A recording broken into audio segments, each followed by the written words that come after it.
ठीक है साहब, बियरिंग हम आपको समझा दिए थे। स्लाइडिंग कॉन्टैक्ट बियरिंग क्या होता है, रोलर बियरिंग क्या होता है, बॉल बियरिंग क्या होता है, किस किस तरह के लोड लगते हैं आपके बियरिंग के ऊपर में, रेडियल एंड एक्सियल लोड बताया था ना साहब। आज हम लोग पढ़ेंगे बॉल बियरिंग। बॉल बियरिंग का कंस्ट्रक्शन पढ़ेंगे साहब, और बॉल बियरिंग का क्या पढ़ेंगे, वर्किंग। देखिए बॉल बियरिंग ऐसा दिखता है, लेकिन इसके अंदर में ये 4 पार्ट होते हैं साहब। पहला इनर रेस, ये अंदर वाले को हम लोग बोलते हैं इनर रेस। उसके बाद केज लगा हुआ होता है, केज में ही साहब ये जो स्टील का बॉल होता है ना, वो एक एक केज में उस फिक्स किया जाता है ताकि वो अपना ही जगह पर घूमे साहब। बात समझ रहे हैं ना, अपना ही, अगर इस बॉल को उठा के यहां रख देंगे तो ये अपना ही जगह पर स्पिन करेगा, अपना ही जगह पर रोल करेगा। बात समझ रहे हैं साहब। और लास्ट में है आउटर रेस, ये बाहर वाले को क्या बोलते हैं साहब, आउटर रेस। इसको रिंग भी बोलते हैं, इनर रिंग बोलिए, इसको आउटर रिंग बोलिए। केज को सेपरेटर भी बोलते हैं, SEPARATOR, सेपरेटर भी बोलते हैं, ठीक है।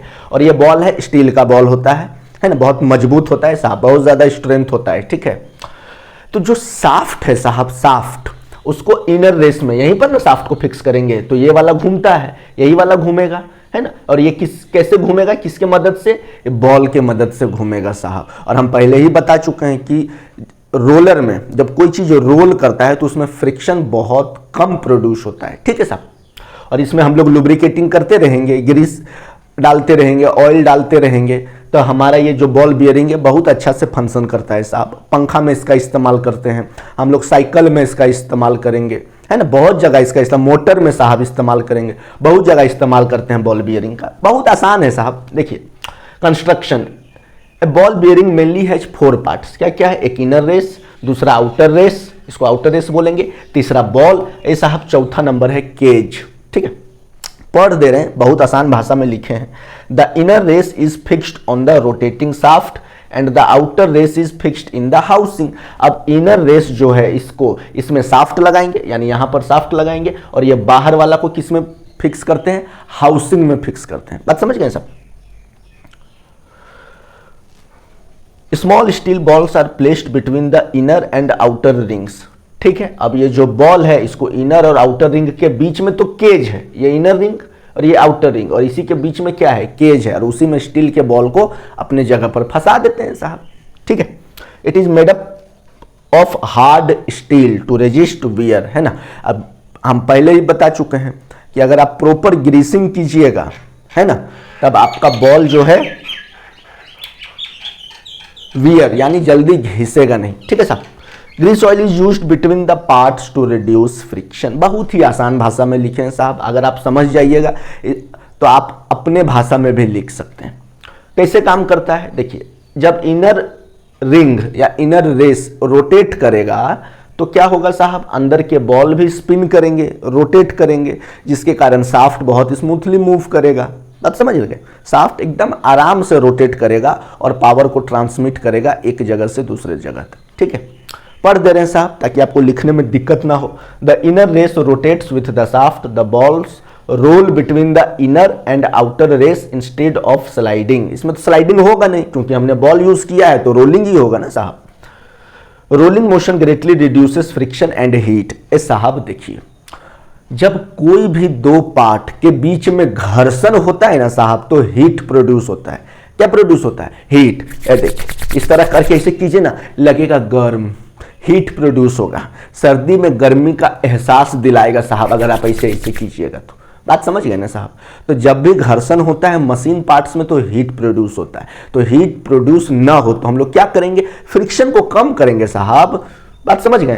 तो ये बॉल अगर लगाएंगे तो ऑटोमेटिकली आपका फ्रिक्शन जो होता है सबसे कम प्रोड्यूस होता है, ठीक है। और जो प्रोड्यूस हो रहा है उसको भी अगर खत्म करना है तो प्रॉपर ग्रीसिंग करते रहिए आप। The cage keeps the ball evenly spaced and prevents rubbing between them, है ना। अब बॉल को अपना ही जो है केज में रखेंगे, उसका अपना जगह बना हुआ है, अपना स्लॉट बना हुआ है, वहीं पर बॉल मूव करेगा ताकि ये जो बॉल है एक दूसरे से टकराए नहीं साहब। जब शाफ्ट घूमेगा तो ये बॉल इसके साथ टकराना नहीं चाहिए, तब तो फिर रबिंग होगा तो अगेन आपका फ्रिक्शन बढ़ेगा। इसीलिए केज डालते हैं, समझ गए ना, ताकि बॉल क्या हो, अपना ही जगह पर स्पिन करता रहे, ठीक है। This arrangement allows the shaft to rotate smoothly while supporting axial and sometimes radial load। Shaft है साहब, बियरिंग है। अब बियरिंग जब रोटेट कर रहा है, शाफ्ट रोटेट करेगा तो बियरिंग के मदद से रोटेट करेगा। तो साहब शाफ्ट पर लोड लगते रहते हैं, कभी एक्सियल लोड, कभी रेडियल लोड और कभी कंबाइंड लोड। समझा चुके हैं तीनों साहब। It is widely used in, देखिए फैन में यूज करेंगे, मोटर में यूज करेंगे, साइकिल में यूज करते हैं, बहुत सारे मशीन पार्ट्स में यूज करते हैं। ठीक है साहब, ये पूरा है आपका बॉल बियरिंग। नेक्स्ट टॉपिक है, एकदम ध्यान से समझिए। बॉल बियरिंग को पहले आप इतना लिख लीजिएगा, ठीक है साहब, लिख लीजिए, ठीक है। चलिए पहले इसको लिखिए, फिर हम आगे रोलर बियरिंग आपको समझाते हैं। सब चीज सेम रहेगा साहब, कहां पर चेंज करना है वो हम आपको बताएंगे। पहले इसको आप लिखिए।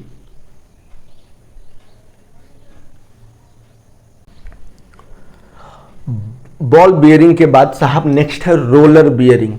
ये साहब रोलर बियरिंग में सब कुछ सेम होगा बॉल बियरिंग के जैसा ही, सिर्फ कहाँ चेंज होगा साहब, जहां पर आप बॉल लिखे थे वहां पर आप रोलर लिखिए, है ना। रोलर किस तरह का होता है, सिलिंड्रिकल रोलर, है ना साहब। ये देखिए यहाँ पे बॉल्स लिखे थे ना, बॉल्स को काट के क्या कर दीजिए, रोलर्स। रोलर्स किस टाइप का होता है, सिलिंड्रिकल रोलर्स होता है, ठीक है साहब।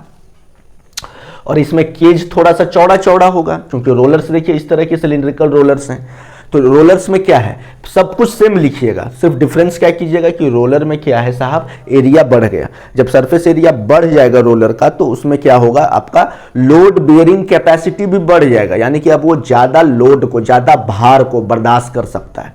तो रोलर बियरिंग का इस्तेमाल कहां होता है साहब, जहां पर बहुत ज्यादा हैवी लोड को बर्दाश्त करना होता है, वहां पर रोलर बियरिंग का इस्तेमाल करते हैं। बाकी सब चीज सेम है साहब, सब चीज ठीक है। खाली बॉल के जगह आप क्या कर लीजिएगा, रोलर। जहां जहां बॉल दिख रहा है साहब वहां वहां आप रोलर लिख लीजिएगा, रोलर, रोलर्स, ठीक है।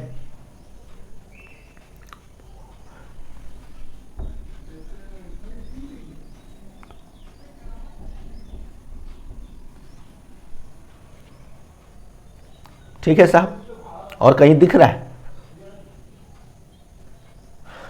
सिर्फ इसमें आप यूजेस एक्स्ट्रा पॉइंट जोड़िए कि rollers have larger contact area than balls, they can carry heavier loads. बाकी सब चीज सेम रहेगा साहब, ठीक है।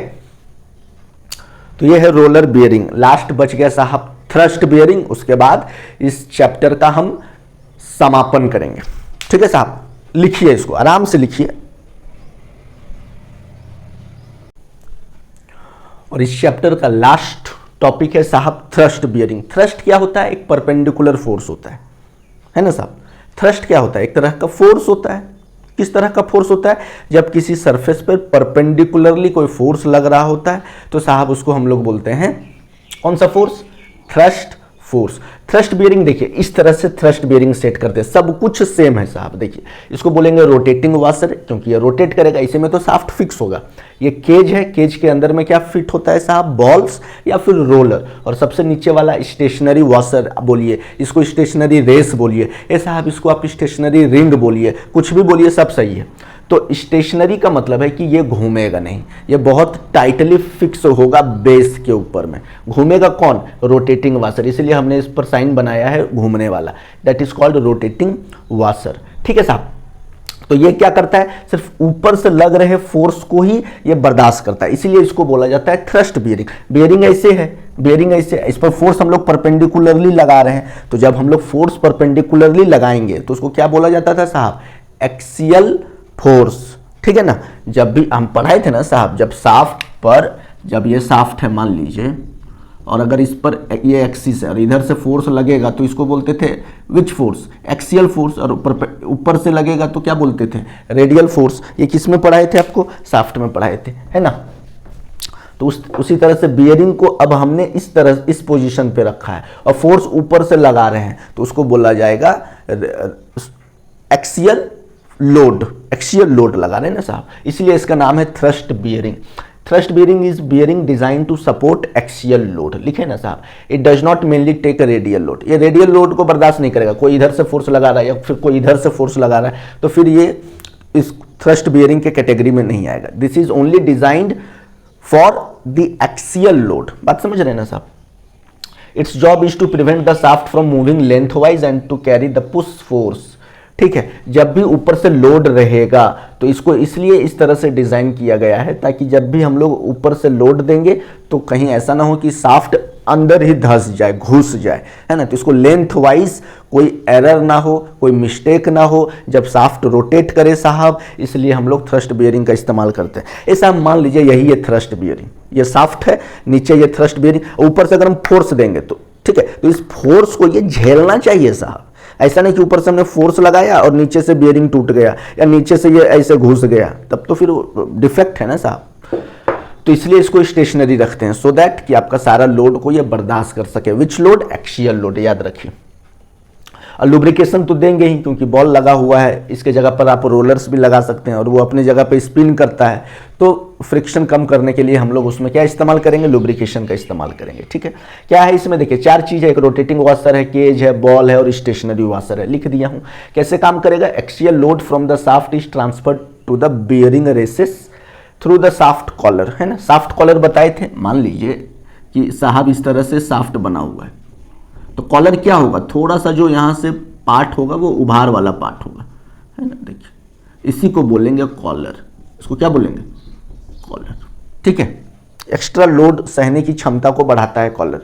द बॉल्स और roller rolls between the races, ठीक है, ये दोनों रेसेस के बीच में बॉल या रोलर क्या होगा? स्पिन होगा, जिसके कारण क्या होगा? फ्रिक्शन बहुत कम होगा। किसके कंपैरिजन से? स्लाइडिंग के कंपैरिजन से। स्लाइडिंग में फ्रिक्शन ज़्यादा होता है, ठीक है। और बहुत फ्रीली आपका शाफ्ट जो है साहब वो रोटेट करेगा लेंथ वाइज, ठीक है।